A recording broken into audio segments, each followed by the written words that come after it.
नाशिकमध्ये महायुतीमधील बंडखोरी अखेर थंड। गोकुळ गीतेंची विधान परिषद निवडणुकीतून माघार। नरेंद्र दराडी यांना पाठिंबा देणार। महाजन आणि सामंतांची शिष्टाई फळाला। मी माझा प्रचार थांबवतोय, मात्र थांबलो म्हणजे संपलो असं नाही। फडणवीस भविष्यात आमचा विचार करतील। नरेंद्र दराडी यांना पाठिंबा दिल्यानंतर गोकुळ गीतेंकडून विश्वास व्यक्त। शिंदेंच्या शिवसेनेच्या बंडखोर उमेदवार रेश्मा काळे निवडणूक लढण्यावर ठाम। जळगाव विधान परिषद निवडणुकीतून रेश्मा काळेंचा अपक्ष अर्ज।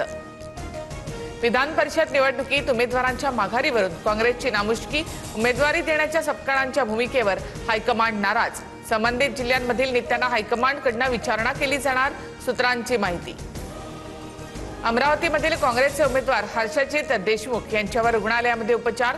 देशमुखांनी विधान परिषद निवडणुकीत 15 ते 20 कोटी घेतल्याचा यशोमती ठाकूरांचा आरोप। आज पदाधिकाऱ्यांसोबत बैठक घेणार। मी माघार घ्यावी म्हणून अशी स्टेटमेंट। माझा डिजिटल प्रचार सुरू। आरोपांवर हर्षजित देशमुखांचं स्पष्टीकरण। तर डिजिटल प्रचार असतो का? हॉस्पिटल बाहेर या, यशोमती ठाकूरांनी सुनावलं। निवडणुकीत मोठ्या प्रमाणावर घोडेबाजार सुरू। उमेदवारांवर दबाव आणला जातोय, काँग्रेस प्रदेशाध्यक्ष हर्षवर्धन सपकाळांचा आरोप। सांगली सातारा विधान परिषद निवडणुकीत महायुतीमध्ये नाराजी नाट्य। जेडपी वादावरून शिवसेना राष्ट्रवादीचे मंत्री प्रचारापासून दूर। भाजपचे उमेदवार धैर्यशील कदमांना मतांची गरज असताना अद्याप मंत्र्यांच्या बैठका आणि प्रचार नाही। उपमुख्यमंत्री शिंदे आज आणि उद्या साताऱ्याच्या दरेगावात। शिंदे दरेगावातील विकास कामांचा आढावा घेणार।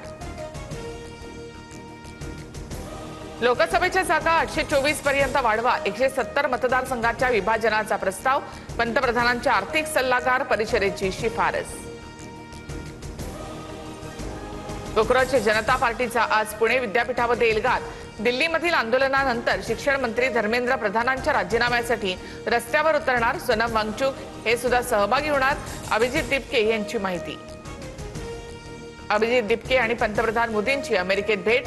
दोघांच्या भेटीचे फोटो मला एकानं पाठवले। मोदींसोबतच्या भेटीनंतर अभिजित दिपके भारतामध्ये आला, राऊतांचा आरोप। तर तो फोटो AI जनरेटेड असेल, अभिजित दिपकेंची प्रतिक्रिया। ओमान समुद्रामध्ये अमेरिकन नेव्हीच्या हल्ल्यामध्ये 2 भारतीय क्रू मेंबरचा मृत्यू। 21 जणांना वाचवण्यात यश, तर 3 जण अद्याप बेपत्ता। ओमानमधील भारतीय दूतावास स्थानिक प्रशासनाशी आणि नौदलाशी सातत्यानं संपर्कात। अमेरिकेचा इराणवर सलगजित पेट्रोलवरील उत्पादन शुल्क पूर्णपणे माफ। मोदी सरकारचा निर्णय 22-30% इथेनॉल मिश्रित पेट्रोल एक्साइज ड्युटी कक्षेबाहेर। मुंबईमध्ये मान्सूनचं आगमन लांबणीवर। पाऊस पडल्यास आणखी 3 ते 4 दिवस लागतील, तर कोकणासह राज्याच्या 15 जिल्ह्यांमध्ये येलो अलर्ट।